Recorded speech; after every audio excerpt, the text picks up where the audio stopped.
पावसाळा चालू झाला की साठवणीतल्या सुकवून ठेवलेल्या भाज्या केल्या जातात. त्यातलीच एक भाजी म्हणजे ही हरभऱ्याची भाजी.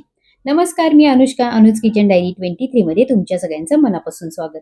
आज आपण हरभऱ्याची गरगट्टा भाजी करणार आहोत. त्यासाठी एक छोटी वाटी भरून ही सुकवलेली हरभऱ्याची भाजी घेतलेली आहे. तुमच्या हिशोबाने तुम्ही भाजीचं प्रमाण कमी जास्त करू शकता, कारण ही शिजल्यानंतर भाजी खूप जास्त होते.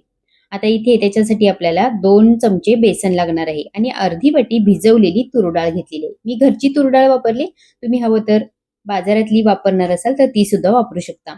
आपल्या आवडीप्रमाणे शेंगदाण्याचं प्रमाण घ्यायचं आहे. मी अर्धी वाटी शेंगदाणे घेतलेले आहेत आणि त्याच्यासोबतच मूठभर लसूण सुद्धा लागणार आहे. आता हे सगळं आपण बाजूला ठेवून देऊया आणि या भाजीमध्ये जे बेसन आपण घेतलं होतं ते चांगलं मिक्स करून ठेवून देऊया. हे सगळं बेसन भाजीमध्ये चांगलं मिक्स करून घ्यायचं. आता इथे मी गॅसवरती कढई ठेवलेली आहे. कढईमध्ये आपल्याला हे शेंगदाणे छान खमंग असे भाजून घ्यायचे आहेत. तुम्ही शेंगदाण्याचा कूट सुद्धा वापरू शकता, पण शक्यतो असे शेंगदाणे भाजून थोडा जाडसर कूट करून घ्यावा, म्हणजे या भाजीला चव चांगली येते. आता हे शेंगदाणे चांगले भाजल्यानंतर त्याच्या साली काढायच्या आणि याचा आपल्याला ओबड-धोबड असं कूट करून घ्यायचा. तर इथे मी हे शेंगदाणे खलबत्त्यामध्ये घेते आणि त्याला मी असं जाडसर कुटून घेणार आहे. तर इथे बघू शकता अशा प्रकारे हा शेंगदाण्याचा कूट मी करून घेतलेला आहे.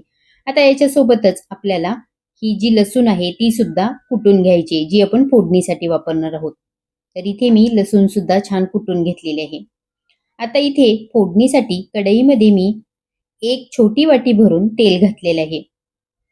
तेल चांगलं गरम झाल्यानंतर आपण याच्यामध्ये एक छोटा चमचा भरून जिरं घालायचं आणि जिरं चांगलं तडतडल्यानंतर आपण याच्यामध्ये कुटून घेतलेला लसूण घालायचा.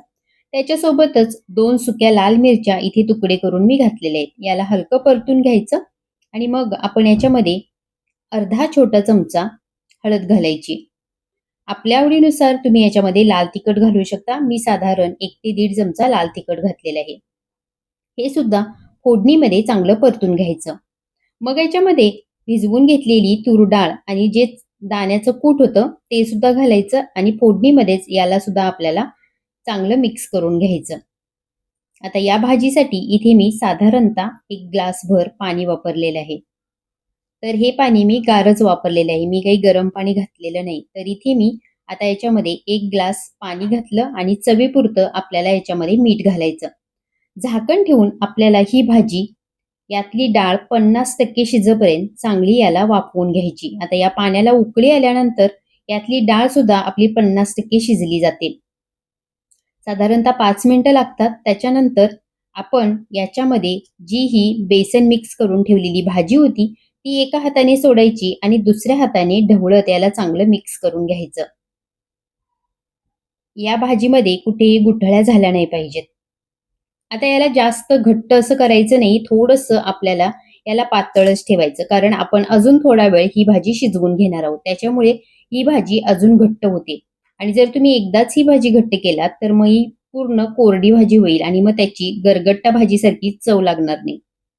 तर इथे व्हिडिओमध्ये तुम्ही बघू शकताय अशा प्रकारे भाजी ठेवायची आणि त्याच्यानंतर पुन्हा याच्यावरती झाकण ठेवायचं आणि 5 ते 7 मिनिटं ही भाजी आपल्याला छान अशी शिजवून घ्यायची. अशा प्रकारे ही भाजी तयार झाली पाहिजे.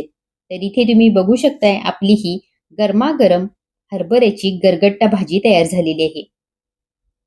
ही भाजी तुम्ही नाचणीच्या, तांदळाच्या किंवा ज्वारीच्या किंवा तुम्ही बाजरीची भाकरी खात असाल तर त्याच्यासोबत सुद्धा खाऊ शकता. गरमागरम भाकरी आणि ही गरमागरम भाजी खायला खूप टेस्टी लागते. तुम्ही एकदा अशा प्रकारे ही हरभऱ्याची गरगट्टा भाजी नक्की ट्राय करून बघा. रेसिपी आवडली असेल तर चॅनलला लाईक, शेअर आणि सबस्क्राईब करायला विसरू नका. भेटूया नेक्स्ट अशाच सोप्या रेसिपीमध्ये. तोपर्यंत नमस्कार.